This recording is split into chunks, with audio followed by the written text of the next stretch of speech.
It's a pleasure to welcome to the program two people who happen to be in California as we talk, and we're talking to them over the use of Skype, which makes it possible to have a video conference.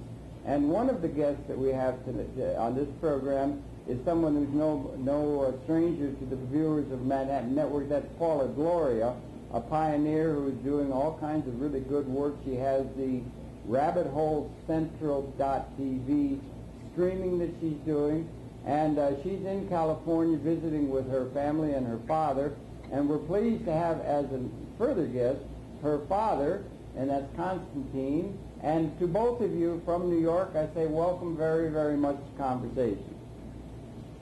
Thank you, Harold. Okay, there it goes.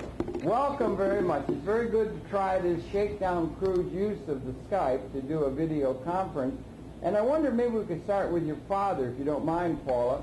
But Constantine, I wonder if maybe you could. We like to, on this series, start. Could you share a little of your own background, where you were born and raised, and then we can get into a discussion about things, your life and so forth, and also the human condition, considerations of. But could you share a little bit of your own background for us, please? Yeah, I was born in Athens, Greece. My family was pretty well known, and they existed before the Greek Revolution, when Greece was under the Turks for almost 400 years. Uh-huh. I was born in 1924, and I went to school in Athens, an American college. It was Athens College, one of the best schools in Europe at the time. Uh-huh. And in 1936, we had a dictator in Greece, and the American college at the time had to follow the educational specifications of the then dictator. Oh. But anyway, the Second World War came in, and we were attacked by the Italians from Albania. Uh-huh. And everybody thought that the Italians would have been in occupied Greece within a week or so, but it didn't happen. We beat the shit out of the Italians. Okay. Okay? Yes. I'm just here. And yes, then, it's very interesting, yeah. And then the Germans had to come in and help the Italians, and it was a bad thing for the Germans because they were ready to attack Russia at the time. Uh-huh. And that delayed them about a month and a half or so. And a lot of people think that this delay was the reason that the Germans lost the war. But anyway, during that period, we had a pretty rough time during the German occupation. I understand it was very difficult during that occupation. You know, I remember rich people falling down from they didn't have anything to do and dying. And they would, I remember that very clearly. Every morning the garbage people would come, and instead of getting garbage, they would collecting dead people, you know. Oh. But I'm going so fast. Yes, I understand. During that period, the funny part was 80% of the Greek population were pro-German. Really? You know, absolutely. Why would that have been? Why would there have 80% been pro-German? I wonder. I'm just curious. I hadn't realized that. First of all, a lot of Greeks would go to Germany and study. You know, in German universities, there was a lot of business with Germany. Uh-huh. And they were feeling sorry for the Germans when they suffered during the First World War, you know, when they lost the war. And then yes. But about 30 days after the Germans occupied Greece, everybody went against them. Really? They were stupid. They were just stupid. Instead of, helping them, instead they were going. I remember one time I was in a sidewalk and there was a German soldier, and because I didn't let him go by, he hit me. Oh boy. Stupid things. Arrogance, huh? Yeah, there was no reason for the thing. But anyway, I belong to I don't know if it's important or not, but I had a chance to go to I was about, I would say around 18 years old, not anymore, and my mother was German. My mother was from Austria, from Vienna. Mm-hmm. And we had a lot of German soldiers coming to our house, and officers. And my job was to get their numbers, get the number of the cars, and get the numbers of, where they were, what rank they had, and so on, and was giving it to somebody. Was that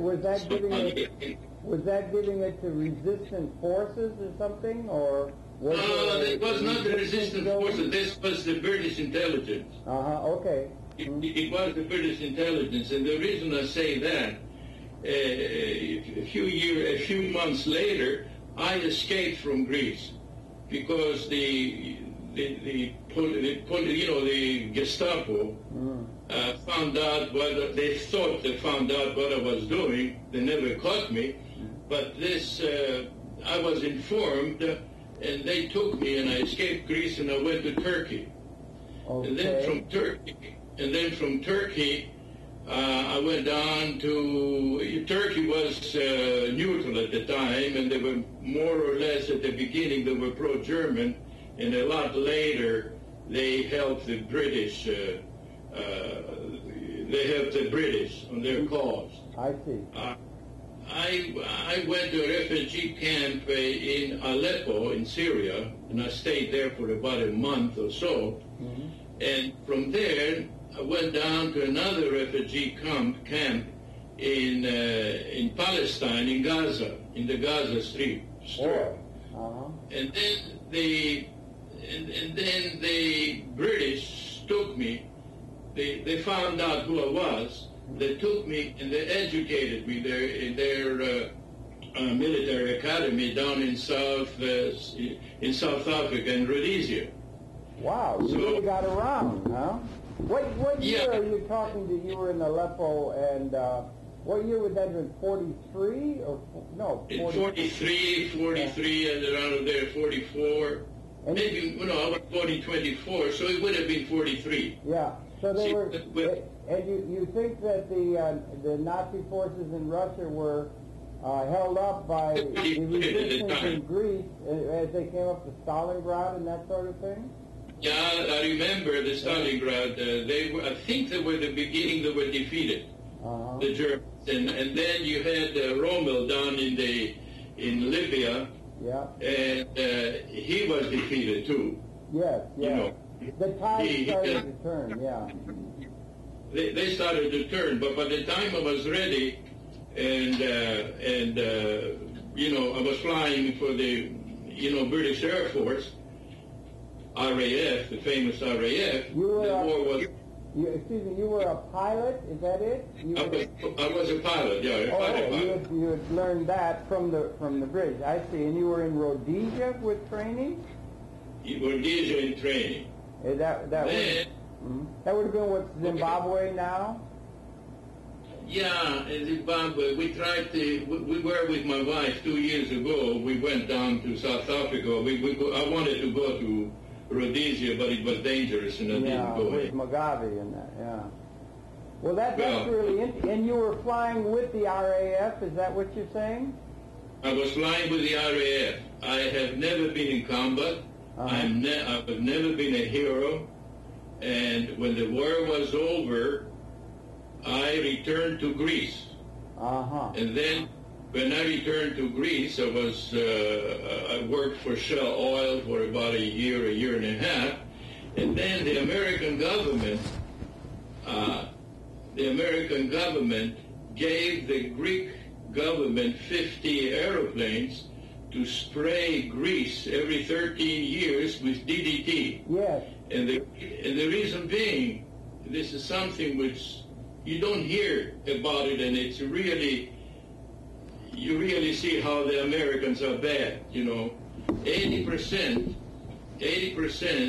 of the Greek population was suffering from malaria. Uh-huh. You still there? Within 2 years, the malaria went down to 2%. Really? Now, all those fields, all those, the thing with the standing water, some professor from the University of California came in and taught the Greek farmers how to grow rice.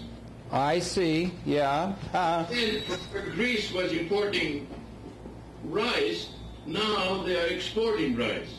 Uh-huh. And this is how the bad Americans taught the Greeks, you know. When you returned to Greece after the, at the conclusion of the war, I understand during the war and then in the immediate aftermath, things were pretty hard scrabble. It was a little bit difficult for a great deal of the people living in the aftermath of that occupation and that war, if I'm not mistaken. No, you're not mistaken. It's absolutely true. Yes, we did I have to put also a parenthesis that when the king, before the king came, we had a what you call it, what's the name? No, we didn't have the king, but he was representing the king. But Regent? No. What they in England? What are they having? Represent. Well, anyway, I was in the president's adjacent because I spoke English, Greek, and German as a thing. But let's go back to malaria. Yes. We had one of the things what the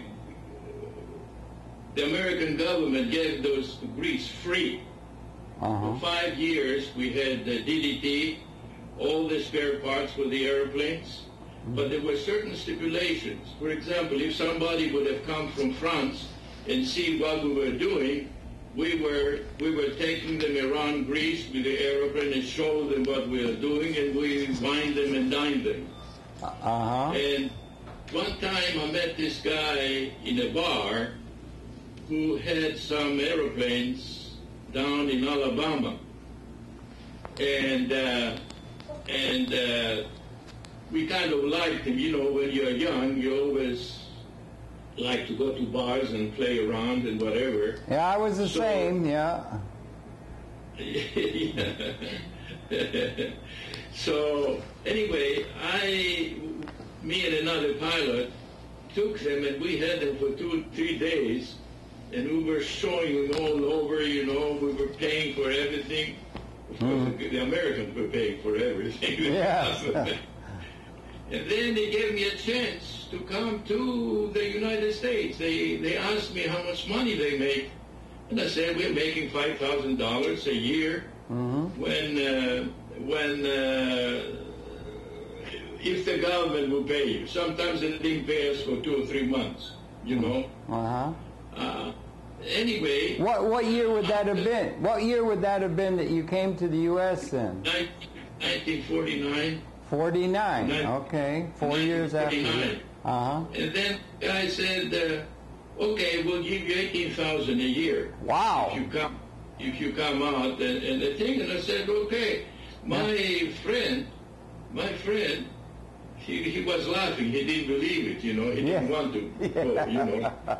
I came, and when he says we're going to California, I says, where is California? Yeah, right. I had no idea. I says, is this in Hollywood or something like that? Yes, right. And And this is how I came to the United States. And did you come here to pursue a course of study at that stage, or what was your... No. No, I got married to an American girl. I see. Okay, fine. And I came this way in. Uh-huh. And did you like the United States from the time you got here, or what? What? Say again? What was your attitude toward America when first you arrived, and how has it developed? How do you feel about the United States of America as your adopted country? I love the United States. I love, and I get really upset when people talk against the United States, because you people are trying to help everybody, and nobody, and they don't appreciate it. And it's like if you have a servant, you have a servant. I see. Jealous because you have money, and they would, this is my attitude. I know about the liberals, what they're trying to do. I'm sorry to hear that, Were you political in your early years? Were you, when you were in Greece, or when you're 20 years old, were you political, wanting to make some socialist revolution or anything of that sort of thing? Did you ever cotton on, as they say, to Karl Marx, or did you have a political attitude in your early youth? I was never political, and I really didn't care.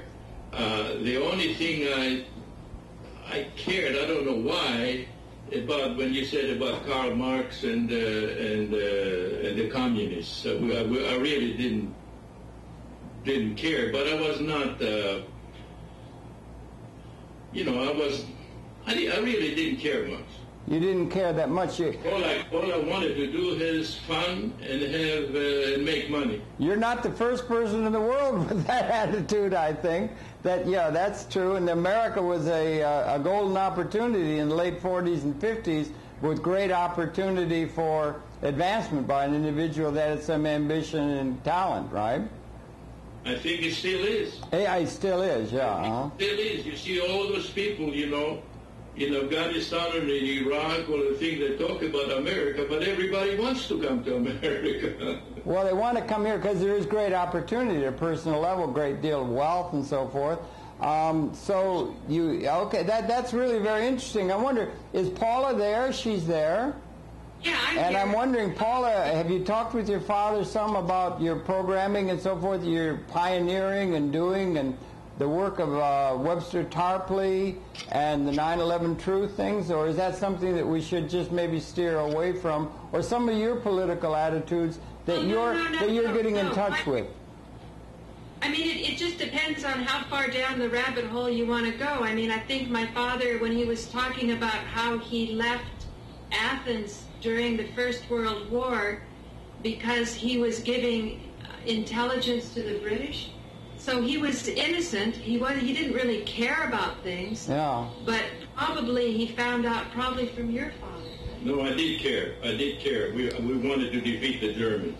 Yeah, could we go back to that? I wonder, because you said at the start of this, I'm really curious about that you said at the beginning, or let's say coming out of the, that there was a great deal of sentiment in favor of what was to become Nazi Germany, or Germany, and then as soon as the occupation started, that shifted very quickly among the population of Greece. What was the source of the positive attitude? I think you said 80% of the people in Greece were in favor of the Germans at the early stage. What was the source of that association with what was going on in 1930s and early 40s Germany? Well, I told you that a lot of influential people, professors or scientists or engineers and so, they did study in Germany. They had studied there. There had been...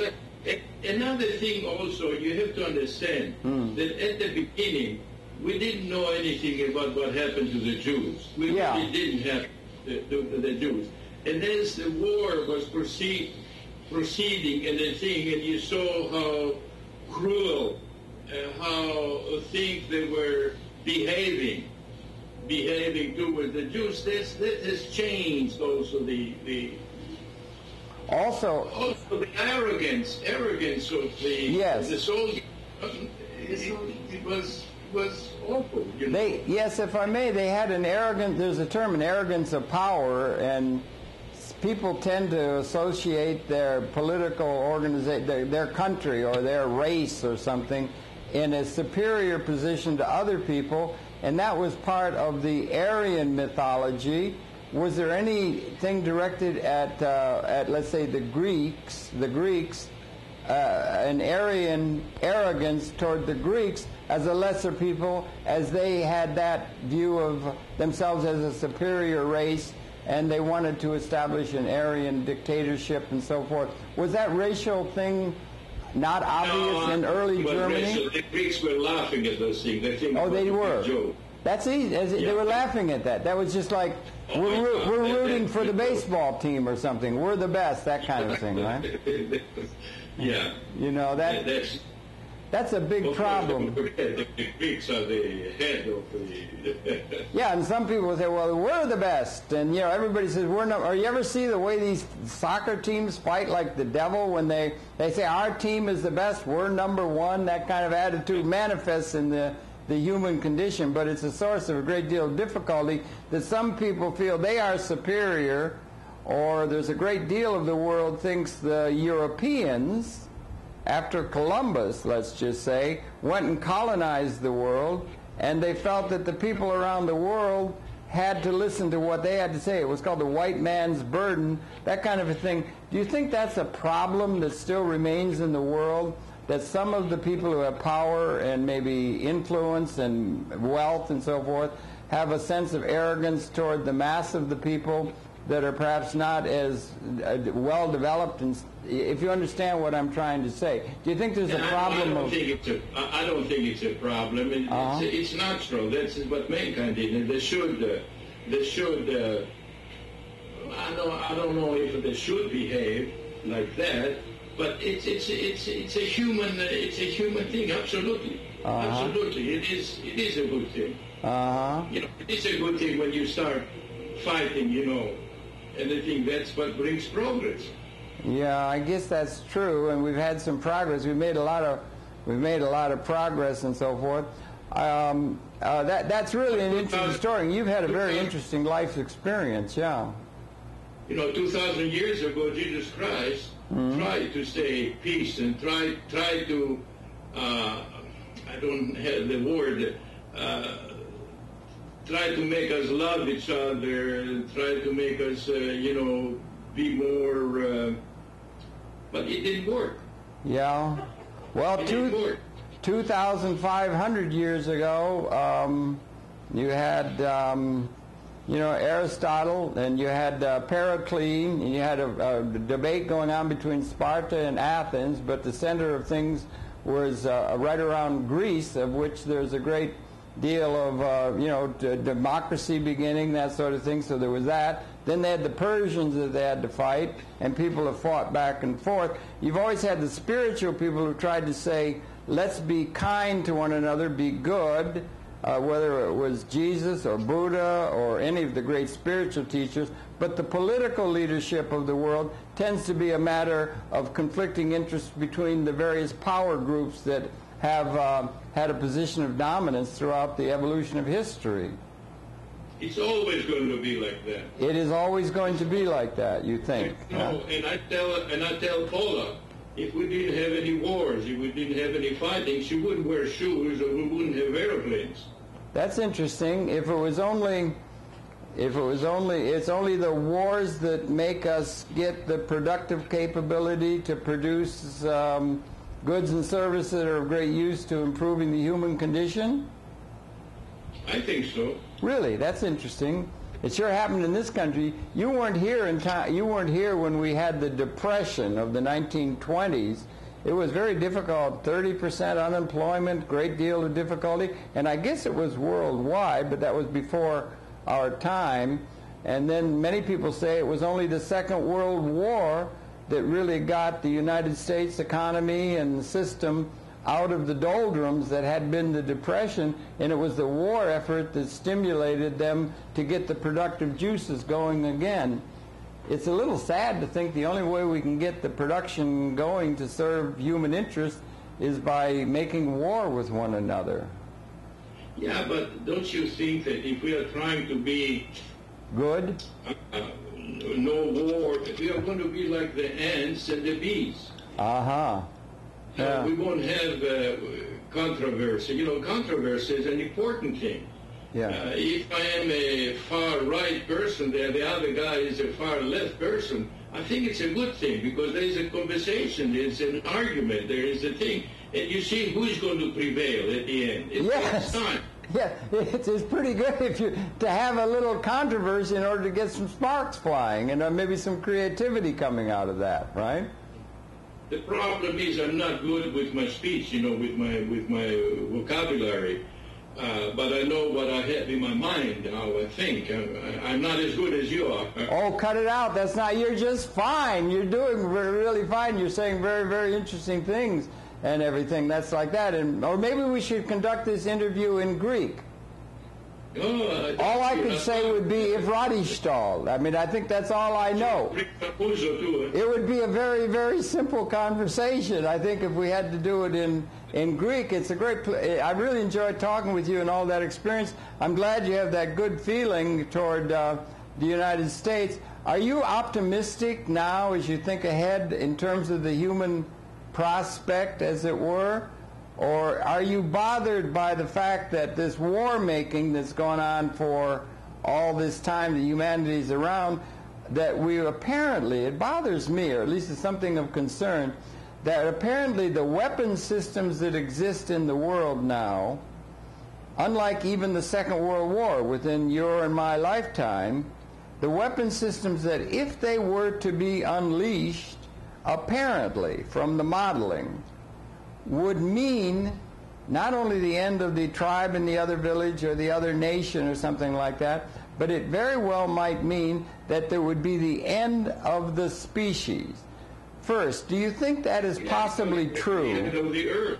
Well, whether it would be the end of life is another step along that line, but that we apparently have the capability now of destroying and setting, it could be set off by one person, a chain reaction of alliances and so forth, like the guns of August in 1917 or something, set off to where if it was unleashed, we have the capability to destroy the whole Homo sapiens species. First of all, do you think that's true? And if it is true, does it bring an existential new situation in the universe or on this planet that should be taken more careful cognizance of or not? Or is that overstating the fact that we may have crossed that line along about 1970? No, you're not overstating. I believe a time will come when this planet is going to blow up, or the sun is going to stop helping, you know, the thing. But at the other end, I see that there is a what is the word? We are trying to go to other planets. What does this mean? Are we getting prepared for this destruction? I do believe that. I'm not saying it's going to happen in 100 years or 200 years, but eventually we will be blown off.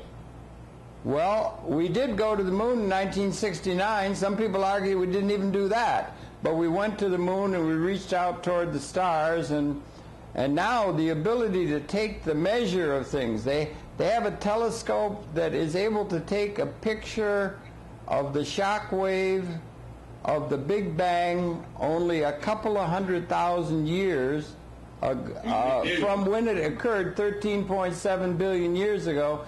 That's really some capability to take the measure and understand things in a way. And we're coming to a time when we do, as you put it, have to grow up. Do you think if we grow up, we might be getting to a situation where we could put, as Isaiah said, the plowshare, the swords into plowshares and have peace, or what?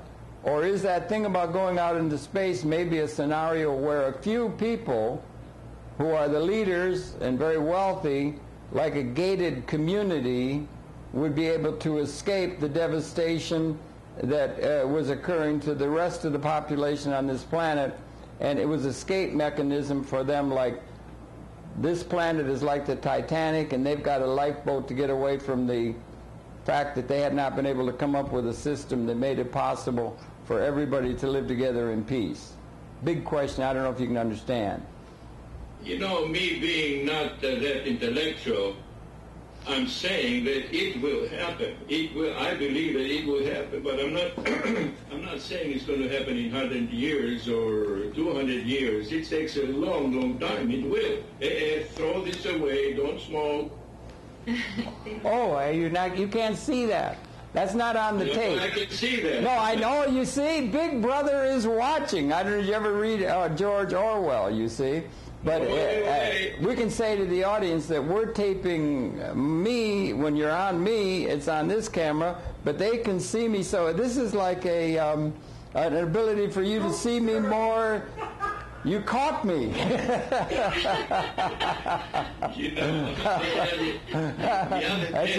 It's a strange world we're living in, yeah. Anyway. Today I called my friend in Athens. And are we on? Yeah, you're. Yeah. I called my friend in Athens with Skype, and she was on her computer, and she was not dressed. You know. Oh boy! Oh boy!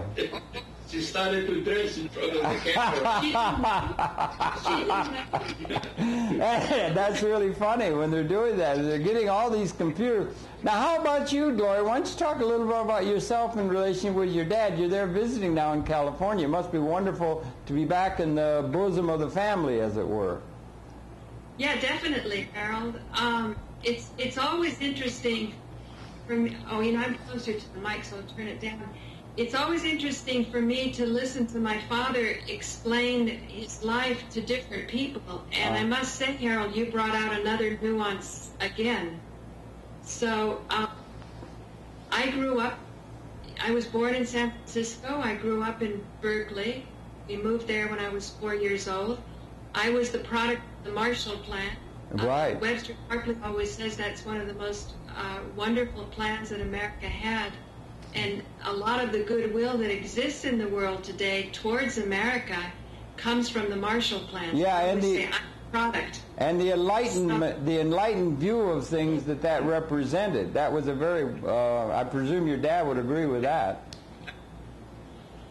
Yeah, you agree. I didn't hear what he said. Oh, can you explain again? Because I just said I assume instead of, I mean, we defeated the Germans and so forth and the Japanese, and then we did set about reinvigorating their economy through the Marshall Plan and help, rather than just after the First World War, the reparations that were brought down upon the Weimar Republic were horrendous. It was very unenlightened.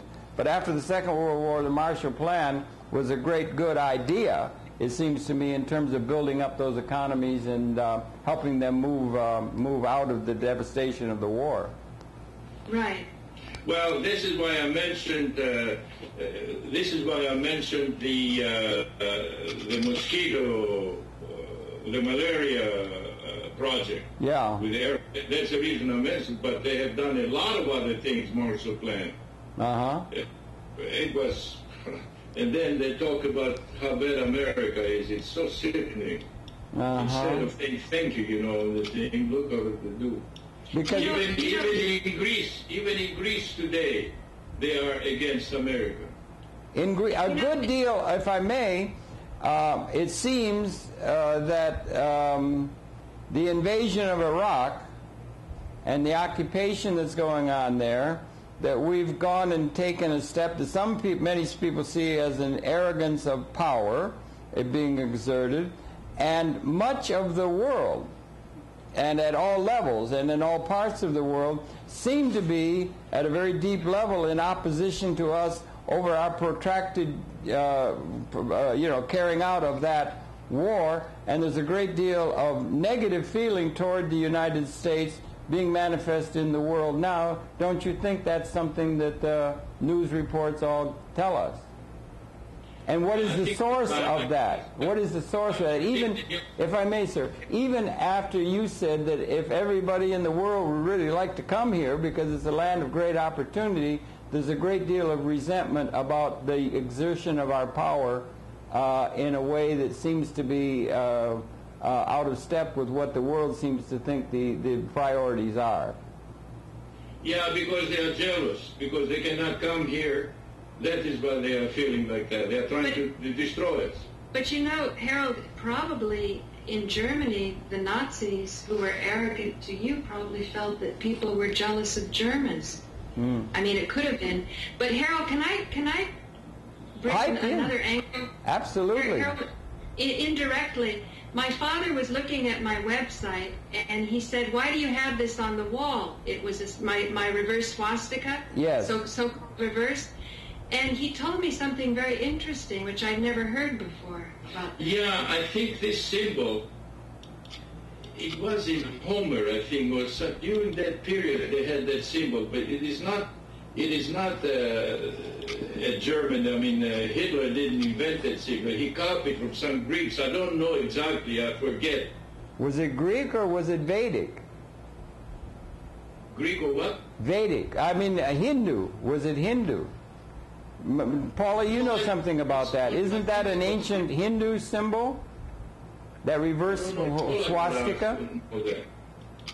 Well, this is interesting because I only thought of Homer as something that's written in the books, you know, the Iliad and the Odyssey. Right. So I don't know what the symbols are. The only thing I saw was in who is that rich oil guy down in L.A. who's died? He has his Getty.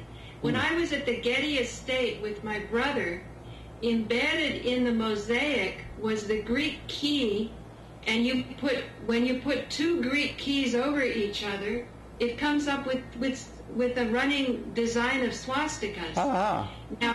Now Dean Lauren, as you know, is practically 100% Native American Indian, and he's, as many people say, it's an important symbol for the Native American Indians. But what I'm always looking for are universal principles of successful manifestation. I stuck in that successful. Yeah. Because my dad was asking, who is this Harold Chanter guy? Is he a liberal, you know, because of New York? I said, no. I like you. No, I said, Harold is not a liberal. It was very hard for me to explain to my father who you know, what you are. But let me tell you something, Paula. Let me tell you a secret. It's hard for Harold Chanter to understand who Harold Chanter is. Right. But in any case, after listening to your interviews carefully, because a lot of people complain that you interrupt, but I feel this has been a wonderful exchange of ideas, nobody interrupting anybody. I learned by listening to you carefully that there is a lot of missing energy in the planet. And I think it's that missing energy that's interesting, like what you were saying, that we had a depression in the United States and it took World War II to get us out of it. Well, it's pretty apparent that the depression was caused by the pound sterling being devaluated. Because when I read a very careful analysis of that, Webster Tarpley did it, I remembered my grandmother telling me about currency that was so inflated in Greece that Germany. And in Weimar, Germany, yeah. I think the worst Germany, was Hungary in 1956. They were putting forth. I just saw a program with Larry Parks we taped yesterday. They had 10 trillion. Not a dollar, but whatever their currency was. The inflation was so horrendous in 1956, worse than Weimar Republic.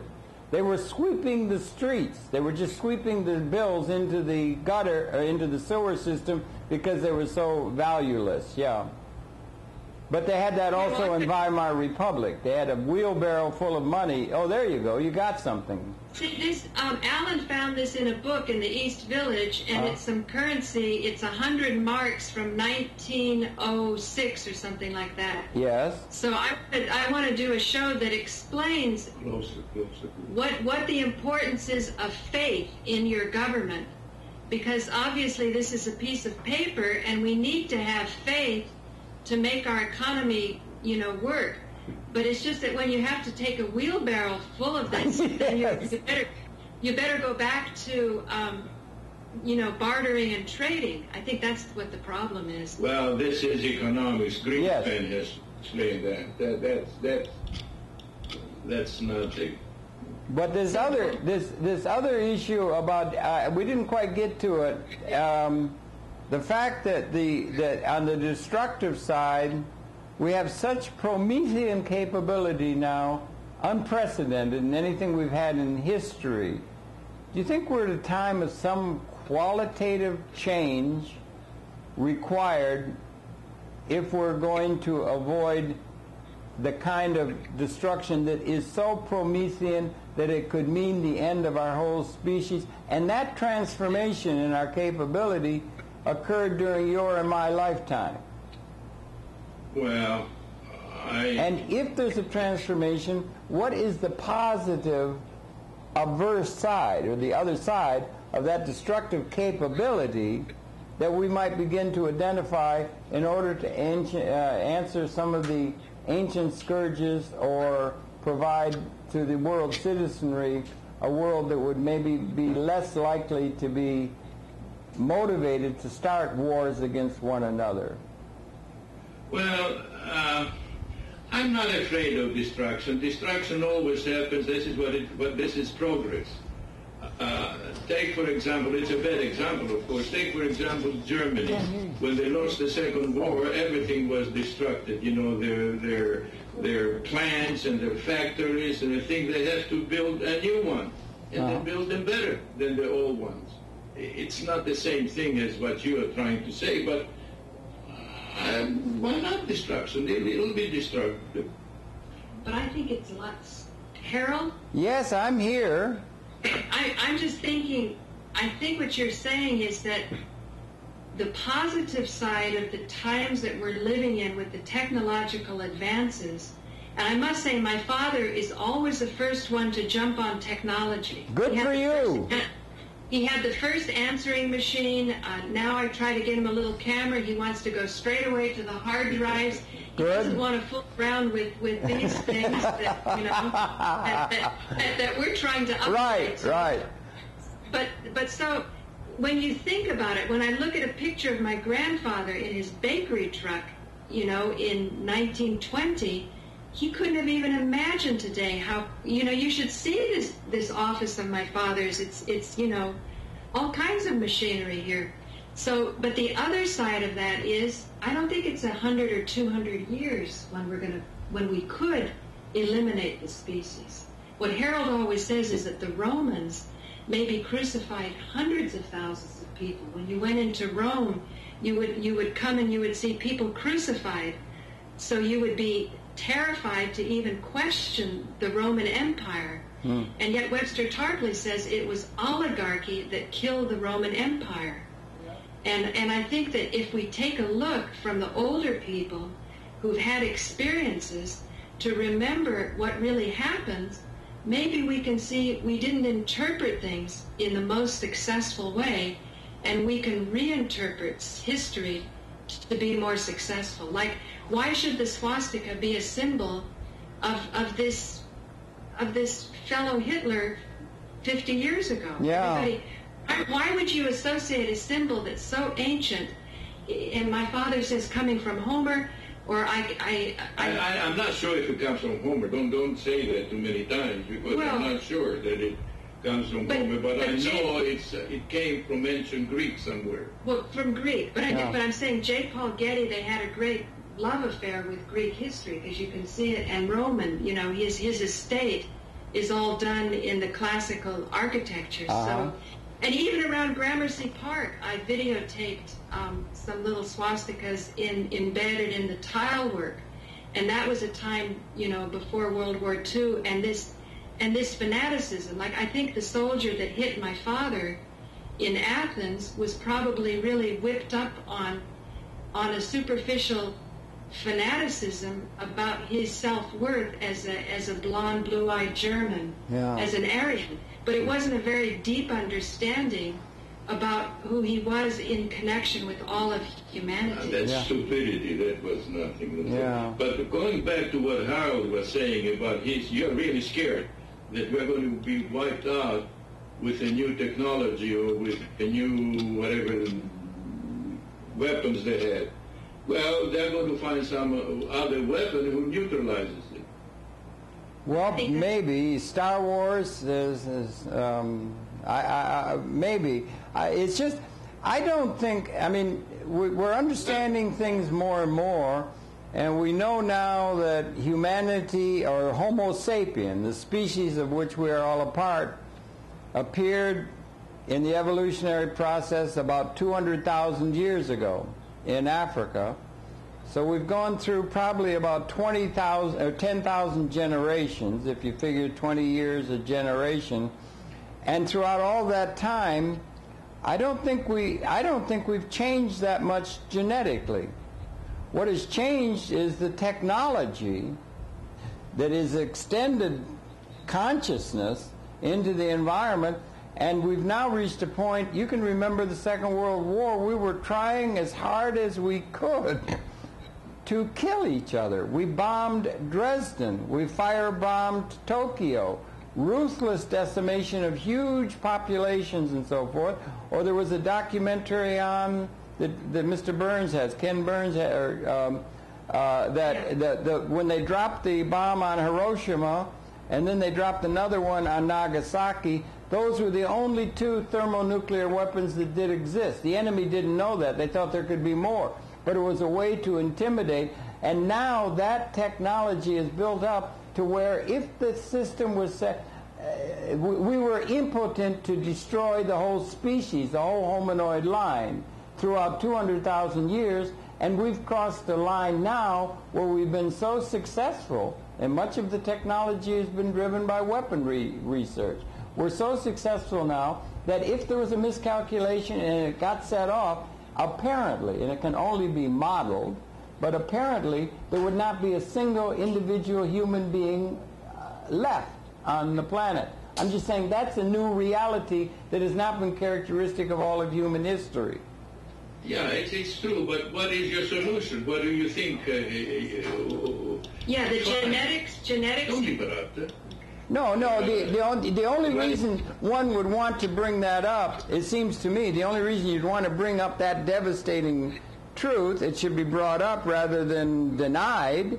It's a new responsibility. So, but one would want to bring it up as a prod to get humanity to think, okay, that's a capability on the negative side of the technology.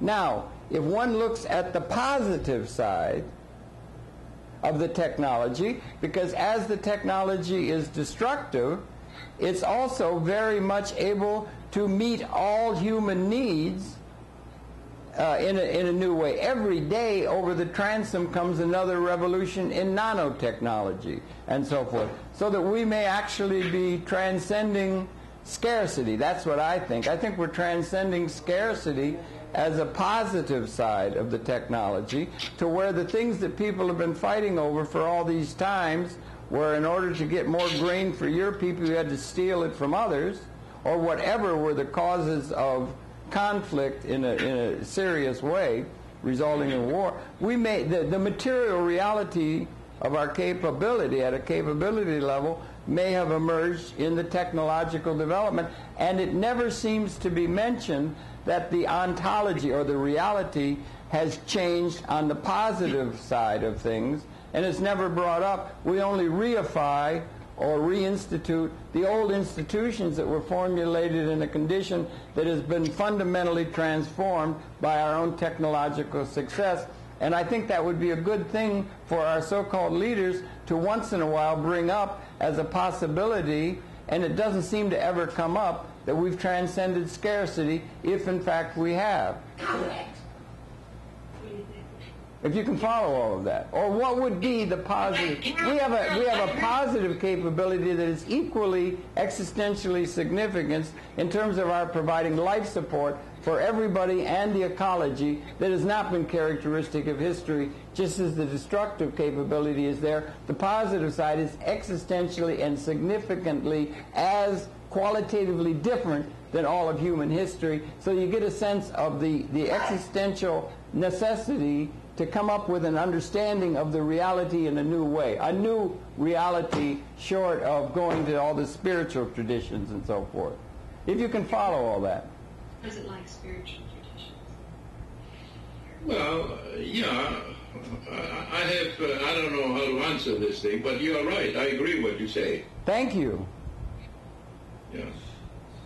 You think we could take care of the population of the world and the ecology in a new way without all of the devastation that's been characteristic of the Industrial Revolution and so forth?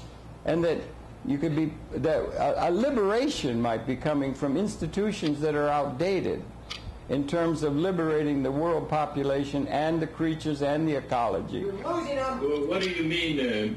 What do you mean? I cannot follow you. Well, I have a little hard time myself. It's just that if you think it through in a large context, if you think it through, we were at one time contained within the Australopithecine 4 or 5 million years ago. And then Homo sapien appeared. A new reflective consciousness appeared. We may be coming to there may be a period where we're going to have a qualitative transformation, almost like a speciation that is characteristic of the time in which we live. And speciation happens, punctuated equilibrium, all at once. It's like leaving the womb. We've been in the womb gestating for 200,000 years, and we're about to come into a new relationship almost on the way that we went from being part of the hominoid line to Homo sapien. How big is the transformation, is characteristics of the time that you and I sit and talk and do this Skype conference with you in California and me in New York? Do you see what he's saying? I don't know.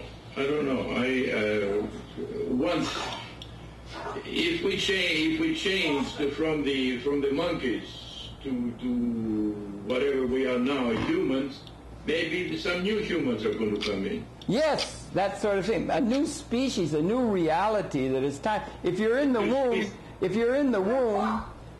womb, you can't know what it is like to be outside the womb, beyond the womb. We're all caught up within a context that the times call, the water's about to break, and we're about to come into a new liberated context that is not characteristic of history. The future requires us to reach a point of liberating the whole human spirit and so forth, and our leaders are all caught up with institutions that are outdated because that's the things that we've inherited out of history.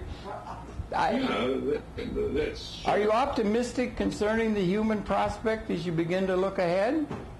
No. That we're not going to destroy the species, but that we're going to make that transition? Yes. I think the species eventually is going to be destroyed. You think it will be? Okay. Yeah. Okay. Well, that's interesting. I'm having okay. I'm sorry, I didn't mean to go off on a big tangent. What I'm trying to do is, these are not your normal times. These are not your normal times. This is an unusual time. People have felt that way throughout history, but this truly is a time of qualitative transformation in the evolution of universal consciousness. I shouldn't get off on this tack, but anyway, that's just something that sort of came out of my mouth when I opened it, that's all. Harold, I think that was very, very well said. And I think, if my father says we're going to destroy ourselves, I think sometimes one has to just pause and just grieve over it and just take in what it was like to be a human being, to experience the dew in the morning, the sunrise, all of the things, the poetry, the love that we've shared, and just know that if we're not smart enough and intelligent enough to rise above the nature of violence that you said prods us, like you said, can this be a prod? But I think if there is going to be a solution, I think we have to get beyond what Marshall Rosenberg would talk about reward punishment. Yeah. That we don't do something because we're intimidated that someone's going to punish us if we don't do it, or reward us if we do it. And I think that's why you find among the wealthy, even though they've accomplished everything, sometimes there's this emptiness and boredom in their life because of not fulfilling one of the greatest human needs, which is a need to contribute. So I think if the solution does come, if we don't go the route that my father very rightly says is a very logical route, that we destroy ourselves, it will be because we use our ability to connect and to allow each other to contribute, much as we're doing right now with the technology. Well, let's hope. And the caterpillar becomes a butterfly. So it is still contained, the caterpillar is contained in the butterfly. And so I don't think it's a destruction that will be realized. It would be like a liberation to a new way of being. It's like a liberation. Let my people go. A liberation that's blowing in the wind now, characteristic of our time. And it would be good if our leaders got the idea that that's a possibility, rather than marching toward the outdated idea that of war. I don't know. That's just my thinking. But I think you said it. But I think you said it yourself, Harold. The institutions are outdated. Yes. So the politicians and everyone involved with those institutions, they'll also be outdated. But you see technology coming, life never stops. Right. Evolution never stops. So and you see, the internet starts to come on, and people, they get bored watching. They get bored watching Fox News and people, going through this like professional wrestling. Yes. They know it's not true. Yeah. And we have numbers on YouTube to show that people enjoy thinking. Well, I think if we're going to find the birth canal or whatever it is going to be some of the things that Paula Gloria is doing with her streaming and what she's doing and that sort of thing, and trying to build that kind of a world. And it's a possibility that wasn't available to us only just yesterday in terms of history. It's a great and glorious time. I'd like to think that we got a chance of having a qualitative liberation that would have no enemies. It would involve everybody, and we'd be able to get a transformation to be liberating. One of the problems is, in this universe, and all parallel, you run out of time from time to time. We've run out of time for this program. I'm sorry. It's been really good talking to you. So I think, Maggie, we ought to start thinking about running the credits, okay? And we have to say goodbye. It's been a great pleasure talking with Constantine and with Paula Gloria out in beautiful God's country, California, about the human condition and whatnot. And it was really good testing this idea of a Skype-originated video conference. And I thank you very much for your patience, Constantine, and certainly to Paula Gloria. And we thank you for viewing. Run the credits, honey, if you could. And then thank you very much for viewing. We'll be coming back again tomorrow. And, okay, we got a few seconds left, so why don't you add something over the graphics? What do you think, Paula? Okay. Well, I think you and Nico Haupt is a great chemistry, because he talks about these modern weapons, and you talk about the good side, which it means that we can provide for everyone. Well, so I think with his youth and your experience and wisdom, we're gonna do really well on the internet. I wished I had his youth with my experience, but it didn't seem to work out that way, unfortunately. But yeah, but no, as a collective we can make it work out. Go to Black, Gloria. I mean, Maggie. Okay, you should go on to Black. So we're off the air now. In terms of the thing, we love you, Maggie. We're off the air, so we can stop talking since it's being. If the camera isn't running, there's no point in doing anything, right? But anyway, we seem to be, that's it, so I don't know what we've got on tape. Harold wants to know who Maggie is. I said she's the one that's working. She's working the camera and screaming at me to shut up, that I'm talking too much that nonsense again.